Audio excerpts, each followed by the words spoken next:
எங்களுடைய கையிருப்பில் அதிகமாக பணம் இருப்பதையும் அல்லது மிகப்பெரிய அதிக அளவிலான லாபத்தை பெறுவதையும் மட்டுமே செல்வத்தை பெருக்குவதற்கான வழிகளாக எண்ணியிருந்தீங்கன்னா அது உங்களுக்கு அவநம்பிக்கையை தான் ஏற்படுத்தும். சேமிப்பும் செல்வத்தை பெருக்குவதற்கான வழிகளில் ஒன்றோ.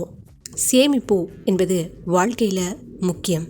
சிறிதாக சேமித்து வருவதும் பெரிதாக உதவும். நாம் வெற்றியில்தான் இருப்போம், வெற்றியைத்தான் பெறுவோம் என்பது நிச்சயம் இல்லாதது. தனிமனிதனின் சேமிப்பு, சிக்கனம் இந்த இரண்டுமே செல்வந்தனாக மாற்றும் முறைகளில் ஒன்று. ஒரு மேத தன்னுடைய உணர்வுகளுக்கு ஆட்படுவார் என்றால் அது அவருக்கு மிகப்பெரிய பொருளாதார இழப்பை ஏற்படுத்துமாம். இன்னும் இந்த புக்கில் என்னென்ன கூறப்பட்டிருக்கு என்பதை பார்க்கலாம் வாங்க.